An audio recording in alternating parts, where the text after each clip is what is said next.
Well, I'm going to do audios for the summit, but I thought it would be fun and I can extract just the audio. I thought it would be fun to do just the video, just so we could see each other. Okay, good. I am glad you know how to do that, because I'm like, I don't know how to dress up for a video. This is how I am. What you see is what you get. Exactly. Me too. If I'm living still, I'll have to send you some more video of our house site. But yeah, I'm basically living in a wood shop until my husband gets our house built. Yes, I love that video. And then when your husband, he put the camera on himself, he made a nice bow. I'm like, oh, he's a fun guy. He's very artistic. You had him nailed. No two ways about it. That was great. Yeah. So I was so intrigued because I read through the bio you sent, and it just reaffirmed again. I just think we have such a strong connection. People who practice yoga these days don't necessarily appreciate the rich history. And when I saw Vivekananda's name, I thought, oh, this is someone who speaks the same language I do. It was great. Good. Oh, see, most people don't even know who's Vivekananda. Yes, yes. So thank you. Oh yes, in fact, I'm working. How would you like to get started? Well, would you like to introduce yourself, and then I would love if you would talk about the one title of your book that focused on suffering. I thought was such a great fit for the message that I want to get across to people. Pain sometimes is not optional, perhaps, but suffering is. Yes. Okay. So to introduce myself, do you want a 10-second, 30-second, 3-second? 30-second would be great. Okay. So in 30-second or less, and I'm an impromptu person. I do not have any script over here. That's great. So when I think of myself, yes, if I would hire me to help me with my pain, why would I hire me? Because I come from a place, or rather Keya comes from a place where she bridges the gap in between scientific mindset, where you are a theoretician and an experimentalist, and someone who can transcend that and connect with the higher consciousness. That is who we are, So it's not what I do, it's not what I have or own, but it is who I am. And that is what I help people connect with, is who they are, not what they do, not what they have, but who they are. And when they get into that place, then they are everyone and they're no one. They can have anything or live without anything. And life really becomes joyful. Life, you can be in happiness, you can be in sorrow, but you don't have to be in pain, you don't have to suffer. That's what I help people with. Is, as a hypnotherapist, that's my goal, is to help you connect with your subconscious so you can tap into your own brilliance, your own higher consciousness. Absolutely. And I felt such a strong connection between us because on top of everything else, we have a merging of sort of a traditional background in science and education, plus such a strong spiritual, psychological, holistic view as well. And the commonalities between software programming and how we program our brains, and those concrete parts of our brain that take instructions and govern us. There's so many analogies and commonalities that I just thought it was such a great fit to have you talk about hypnosis and language, and how we how we can influence our reality, how we create our reality, and thereby can sort of create and uncreate our suffering. So Yes. talk about the And tools that you use. when you said software engineering, the thing that came for me was like, okay, neuro-linguistic programming. Yes, Yes, yes. it's the language of the mind. It's the language of the mind that creates our reality. What is it that I'm telling myself all the time?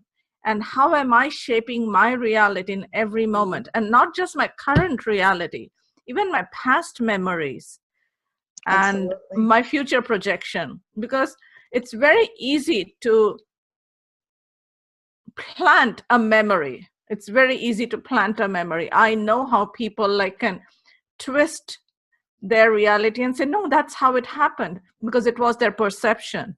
Mm-hmm. It's not what happened. It's how you perceived what happened. Mm-hmm. Like, I can just tell you a simple personal story. It's like, so Please. often I used to tell my mom, oh, you did this and you said this. And she's like, no, I never said that. I never did that.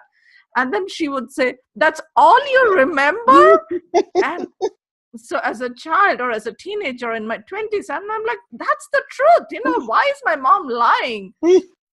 But when I started studying subconscious behavior and strategies and modification, I realized that a child is even shorter. A 5-year-old child is shorter than a 25-year-old lady. Mm-hmm. So when we are looking up at her, she's a giant towering down on me with her own truth and reality. But she's like, I'm the mother. I'm trying to save you. Yeah. So it's so distorted. It's incredible how distorted it is, and we don't even realize it. Yeah. And, in psychology, there's such a thing, called one trial learning. And sometimes just one experience, one formative lesson can just have incredible impact when we're small and young. Yes, and that's what we always see, like we keep reinforcing that truth we told ourselves. Yes, Right. we are always looking for that. And, and that impression is becoming stronger and stronger and stronger over time. It's like the rings in a tree, how like a bamboo, you can bend it, but an oak, it will only break. Right. Yes, and that's what happens with time to all of us. Yeah. How do you use the neurolinguistic programming and the hypnosis to help people ease or remove their suffering? How does that work?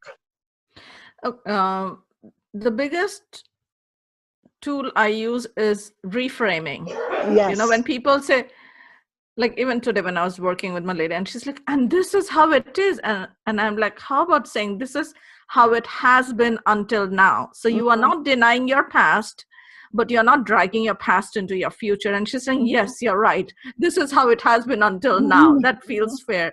Because a lot of people, they go through their whatever coaching or therapy they learn, and they're like, is it true? Is it true? Is it true? And the person is bombarded and suddenly says, no, it's not true.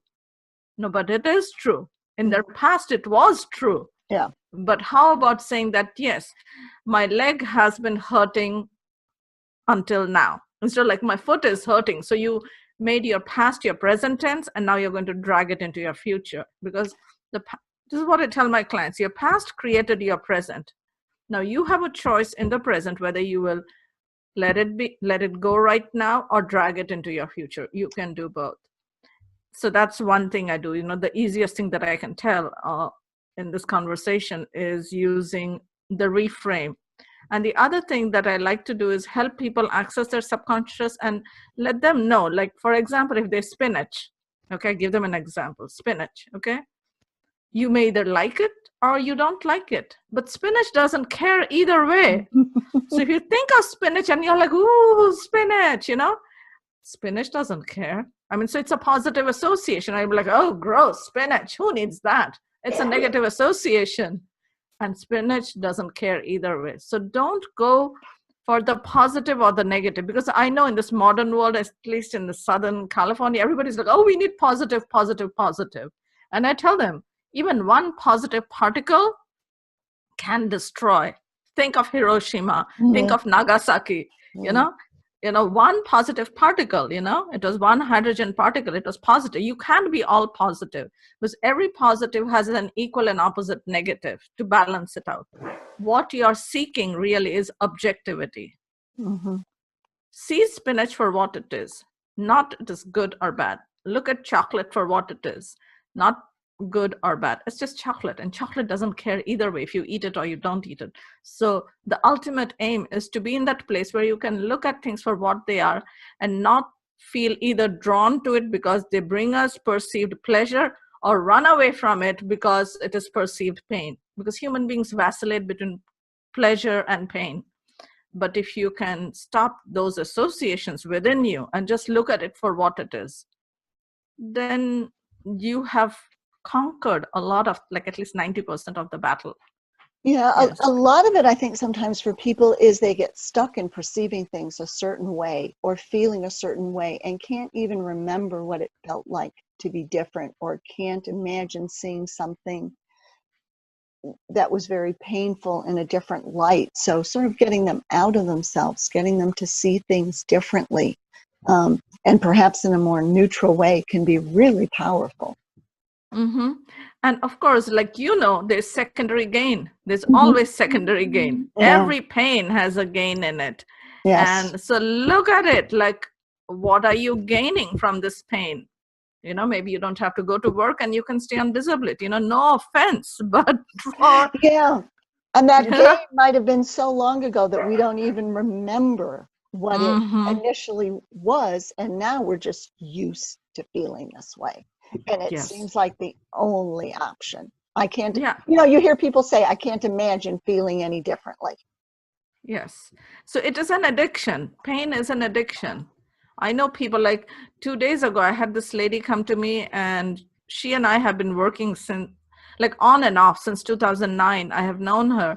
And when she was a child, she used to cut herself. And she had so many marks, like scars in both her lower arms. And she got initiated into Reiki a month ago. And she says, Keya, my scars are going away. I have been telling myself I don't need them anymore. And they are from like 20 years ago. She's a Oh, that's 35-year-old amazing. lady. That's Yeah, she's amazing. like, I have just been telling myself I don't need these scars anymore. And they have been going away. And they were really faint. And earlier you could feel the scars on her, and it was Wow. just her, inflicting pain on herself to numb certain things of her life at that time as a teenager. Who wasn't in pain as a teenager? Right, right, Yeah. right. And this made her feel real. Yeah, and saying there's secondary gain isn't judgmental. It doesn't mean that, we're bad or we really, want to be sick. It's just human nature. Mm-hmm. There's some positive to it. And it's just getting past that positive, detaching from it. It's not a weakness or a fault to say that there's secondary gain. It's just human nature that that's how we operate.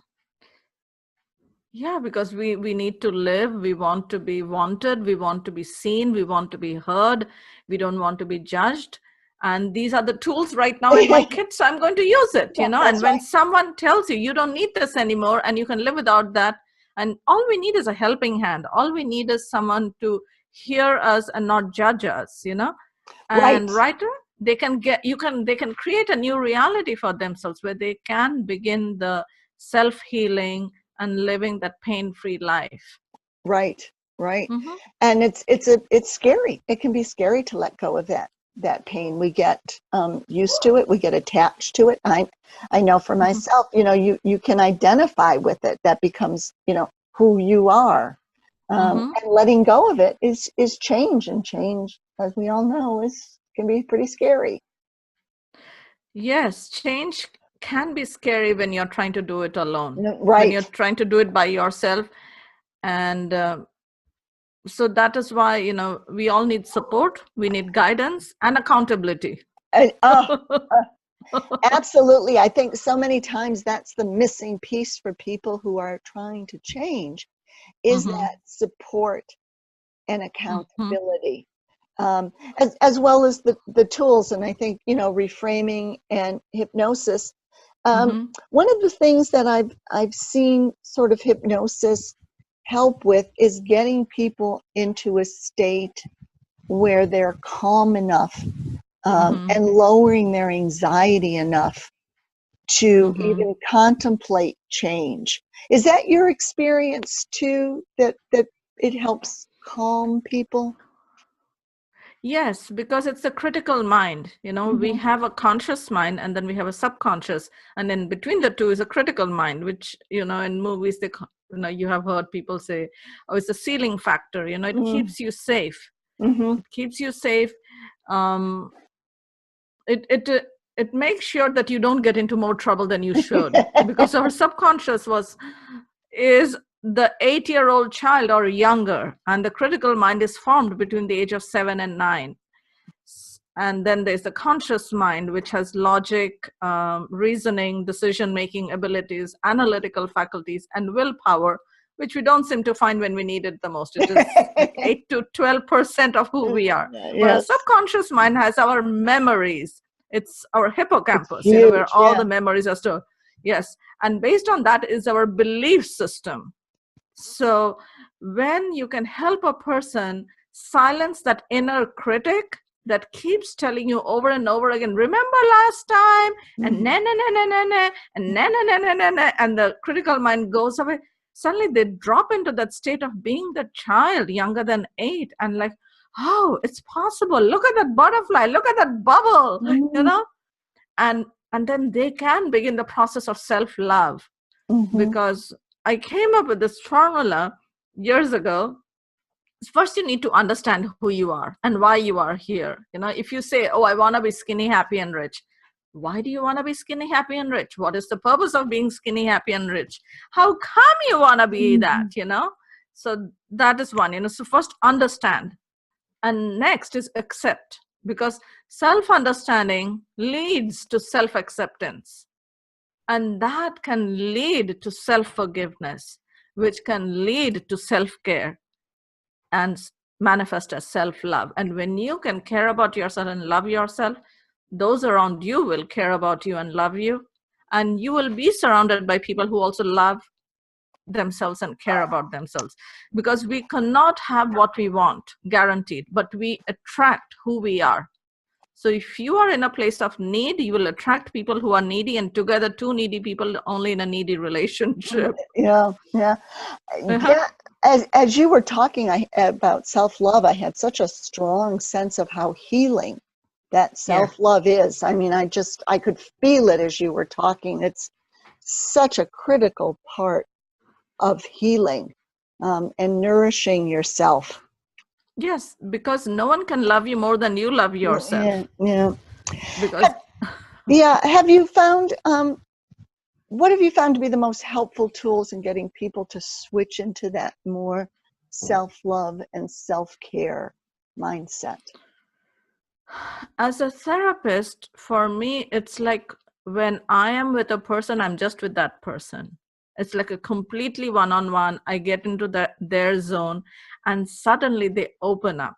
They open up, and then they perceive the possibilities. Like, wow, I can love myself. I can accept myself because she is loving me and accepting me and not judging me. Yes. And so listening to a person from your heart space and listening with your heart mind and not with your rational mind helps people get that, So as much as we would love to feel, and I believe in self-healing, but initially, like you ride the bicycle, but before you ride a bicycle, you have to ride a 4-wheeler and then a tricycle and then training wheels, and then you get on your bicycle. You do need somebody. Everybody needs somebody, because we are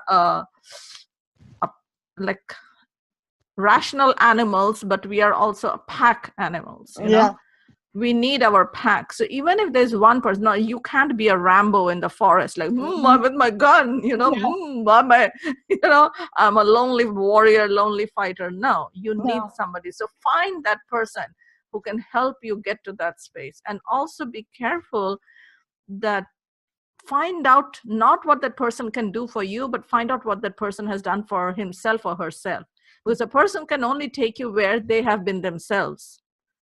So if somebody is flaunting all the degrees and certificates, but you see their life as whatever, then I would rather you read the person's biography rather than reading what the person has achieved and attained, because anyone can regurgitate information, but see Yeah, the life they live, and then you know that they can also help you live that life. right. It's so much about the relationship and who you connect to. And if you think Mm-hmm. about it, even, it might be a silly analogy, but even, um, top A-level sports people have coaches. Yeah. Opera Yes. singers have voice coaches, actors have coaches. Um, Yes. you need somebody who can give you that objectivity, support, Mm-hmm. accountability, Yes. feedback. It's such an important part of growth. It's not just teaching. Anybody can teach, but it's the relationship that with a coach, Mm-hmm. with a therapist, that can be so healing. And finding that person that you connect to is so critical. Yes, yes. And the person can teach you how to, because like I tell my clients, I'm here with you for an hour or two, but then there is 1 to 2 weeks in between the time we meet each other. So I'm going to give you homework, and you're going to do your homework Right, because you're right. going to use your sleep time when you have bypassed your critical mind, your conscious mind, and you're in your subconscious, and you're reprogramming yourself. Because all Absolutely. hypnosis is self-hypnosis.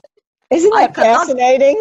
Yes, I cannot convince you into anything unless you convince yourself into it. Oh, And when you have convinced yourself, you don't need me. yeah, this So isn't TV. This isn't people doing something they don't want to do and they're hypnotized. It's no, it's self-hypnosis, the things you tell yourself, because it's the parent in you talking to the child within you. And right. the child wants to please the parent, wants to do everything possible so that mommy is happy, daddy is happy, and the child can be happy. So just talk to your own subconscious. You just need to know what it wants to hear and how to tell it in a way that it will hear you, it will listen to you. Tell me more about that. What does that mean to be able to say it in a way that you can hear it? Okay, here is what I know about people. Some people listen literally. Like if I tell you I love you, hey, I love you too. You look good. Oh, thank you. You look good too. Literal. You just tell them and they get it. I mean, they take it for what it is. And there are people who are inferential, who like to interpret. Like if you tell them, I'm skinny, happy, and rich, and they're like, okay, fine, you're skinny, happy, and rich. Okay. And they will keep using these affirmations, jump up and down. Oh, I'm skinny, happy, and rich. I'm skinny, happy, and rich. And for some people, it's like, man, I can't lie to myself. I can't tell that I'm broke, I'm desperate, I'm fat. Yeah. My wife doesn't love me. So I'm in the process of becoming skinny, happy, and rich. And so you're like, yeah, I'm in the process of. Mm-hmm. So it's like the inferential suggestion. So your suggestion, because again, hypnosis is all auto suggestions. So it could be the literally you're speaking to yourself or inferentially you're speaking to yourself, the way you give your suggestions. That's one layer.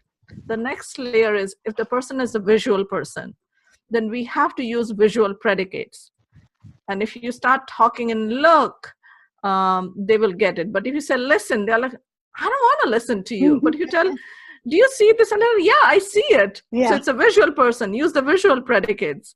For an auditory person, use auditory predicates. The Mm-hmm. kinesthetic people, we have to use the kinesthetic predicates, like feeling. How does this feel to you? And they'll be like, they can talk all about their feelings. But if you tell them, how does this look to you? And they're like, I don't know, but I can tell you how it feels. So you have to know the way you take in information. And that is where me or you as the expert comes in and can help the person understand that this is how you take in suggestions. So this is how, when you construct your auto suggestions, the child in you will get it. Yeah, that's so true. People have such different, learning modalities. Mm-hmm. And, some people learn better from reading or from hearing or from the actual experience. And if you listen to the words people use, you're so right. People will say things like, I hear what you're saying, or I feel that way, or I can Mm-hmm. see what you're saying.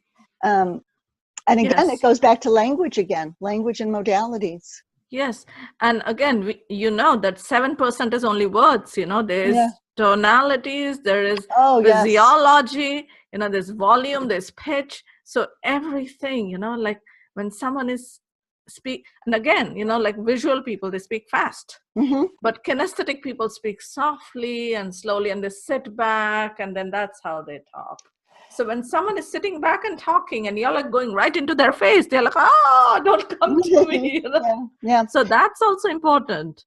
You know, it's interesting you say that. I thought about something I learned a long time ago, and that's also that there can be cultural learning as well. Mhm, mhm, Certain cultures can be more sensitive to certain things than others. I remember listening to something a long time ago, and they were talking about different languages. And for example, in my case, it was talking about speaking Yiddish because my parents were Jewish, and mm, how much tonality. It wasn't even what the person said, but the tone of voice that I mhm. responded to. And I thought, that's absolutely true. That is, I'm very sensitive to, tone of voice sometimes more even than what people are saying. You know, yes, it's true. You know, like sometimes when you tell someone, you know, I hate you, and they're like, yeah, yeah, yeah, I know that. You know how much you hate me, you know, Yeah. because that's how they said it. Because in India too, you don't tell your child you love them because then they will get the evil eye, you know, things like that. It's a cultural thing, you know. You Yep. don't praise your child or someone you love. You never say nice things about them. You can put a black spot somewhere on them. So, yes, you know. Yes, we don't want to make the gods jealous. Right, things like that, you know. So culture is important, you know. And like in Southern California, most of my clients, I would say, is like from the Hispanic community. Mm-hmm. So for them, you know, it's not like I can just ask them, how are you doing, how are your children, how are your grandkids, how's your husband. We Yes. have to. And you know, so what happened in your birthday, what did you do in the quinceanera, what did you dress up, all this is part of it. And they're like, wow, this person isn't just here for me but for everyone who's important to me. Yeah. Yeah, So, so I can't look at the clock and say a 60-minute session. My sessions are 2 hour or more. yeah. So, just putting all of this together, we're complex beings. We have Mm-hmm. the ways we learn, the ways we interpret things. We have our feelings. We have what we're thinking. So, all of these modalities, all these things have to come together to help us break out of our habits, our patterns, our suffering. Um, Mm-hmm. how do you help people put all these things together? Helping them recognize their own preconditioning, like, you know, not judging themselves, because people beat themselves up a lot, at least in Mm-hmm. the urban society. Mm-hmm. Oh, we, and women especially, we love to beat ourselves up. It's just me, my Yeah. husband is perfect, my kids are perfect, everyone is perfect, it's just me. I Mm-hmm. wish I could do more, I wish I had more hours, I wish I had more arms, you know. So going back to accepting themselves and knowing that yes, your soul is infinite, but your body is finite, your Mm-hmm. mind is finite. It's a gateway to the infinite, but you're still finite. So because this is one of the things that comes up is people are driving a car and they are carrying various orphaned versions of themselves. Mm-hmm.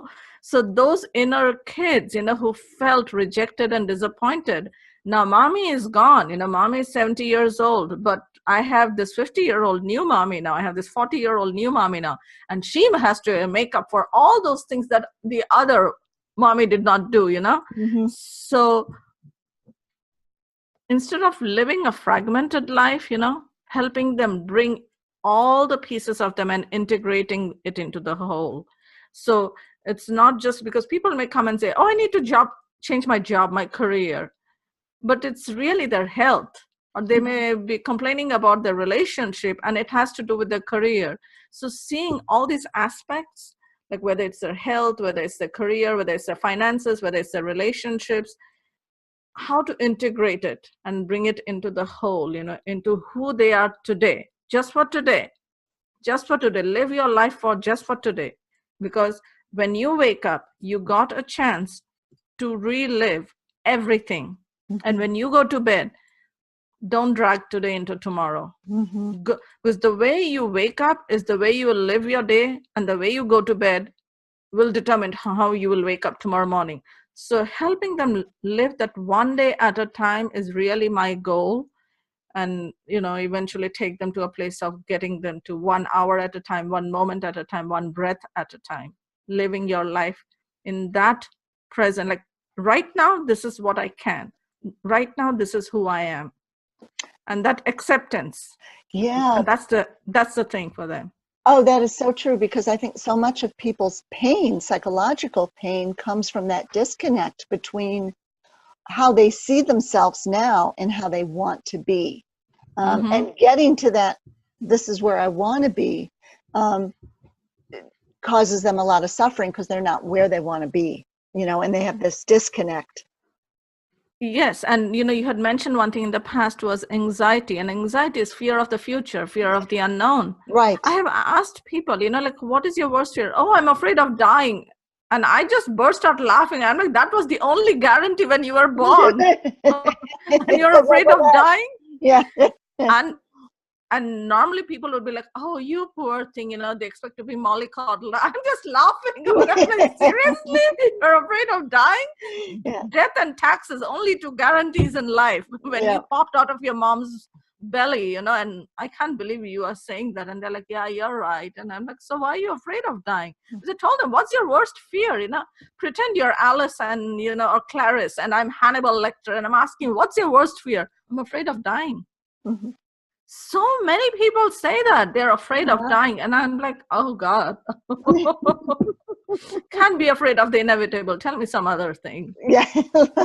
And make light of it, that, and I do it because that's who I am, then if they don't want to work with me, they don't want to work with me, but I'm not going to tell them, oh, that's too bad. Let's make sure how you are not, you overcome your fear of death. And I'm like, no, don't be afraid of dying. Embrace it. Every night when you go to bed, you're dying, actually. You don't know if you'll wake up in the next morning or not. That's right. We take so many things for granted. Yeah. So no, anxiety is fear of the future. It has not showed up yet. In the present, you have everything you need to create that future. Maybe you will never die. Maybe you'll live forever. Write a book. You'll live forever. That's what I tell people. If you're afraid of death, just write a book, because you write a book, you will be dead and gone. Your words will continue. Your words will continue. Yes. That is so true. If you wanted people to have sort of one takeaway from this talk, as to how they can, what tool they could use to alleviate suffering, what would be the one take-home message that you want to make sure people hear? Okay, every night before you go to bed, I will give you 2. You ask for 1, you'll get 2.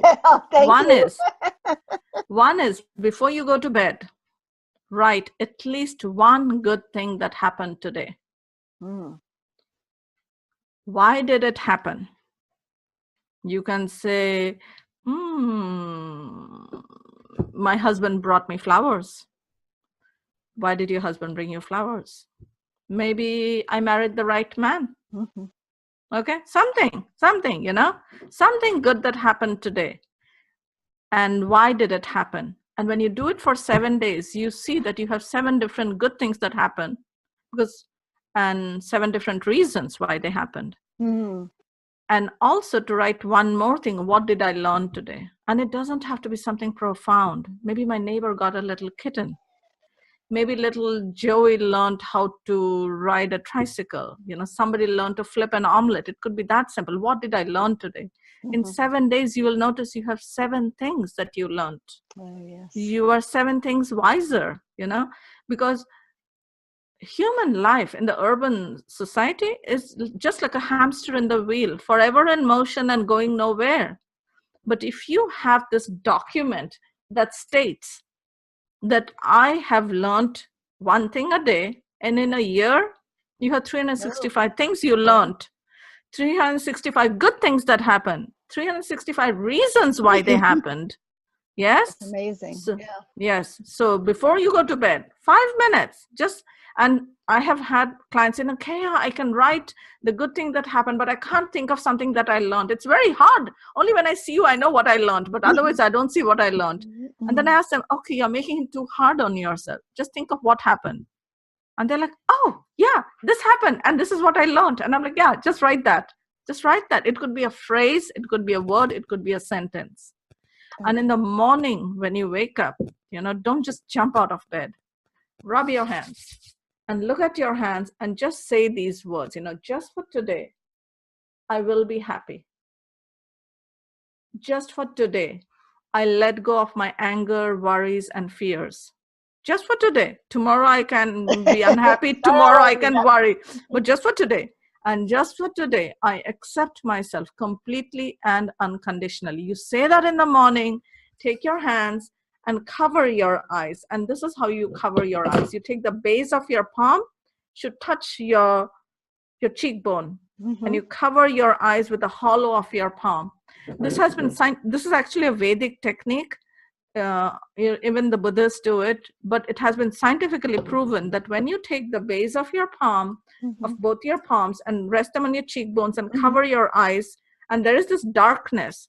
It's the same darkness you have experienced in your mother's womb. It's a very secure space to be in. Oh, fascinating. And then roll on your side. Don't try to just sit up, jerk your body up.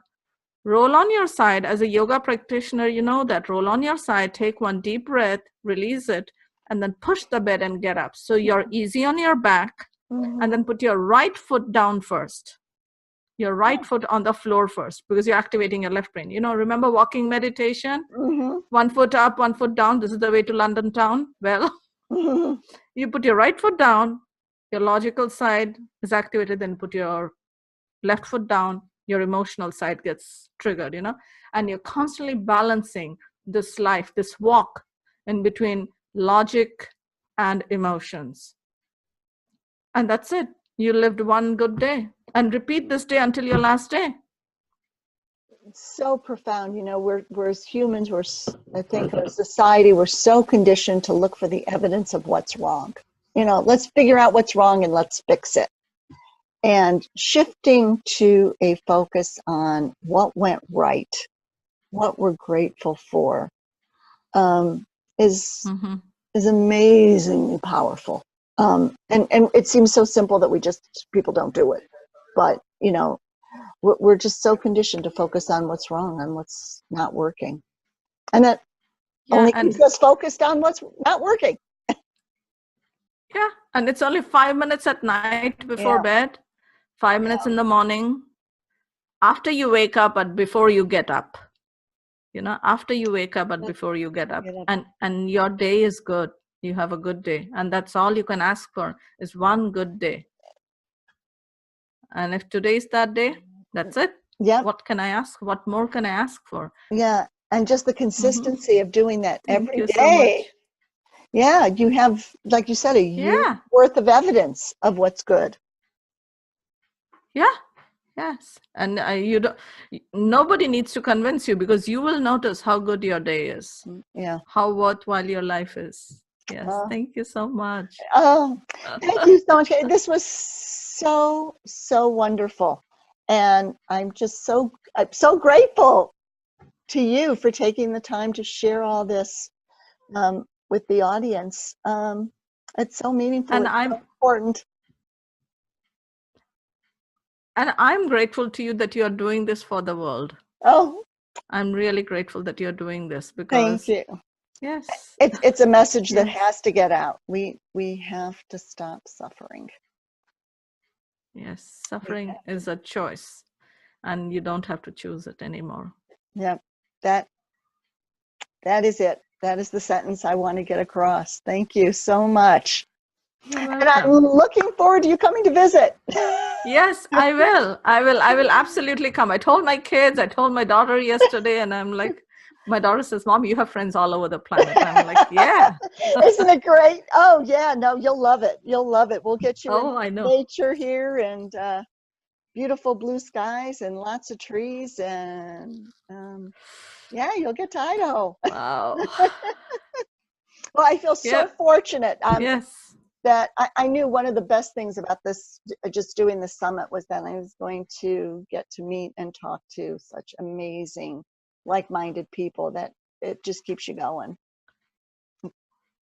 Yes. Yes. Thank you so much. Thank you, and I look forward to our first in-person visit. Yes, me Great. too. Enjoy the Okay, take rest of care. your day. You too. Bye-bye. Okay, bye-bye. Bye.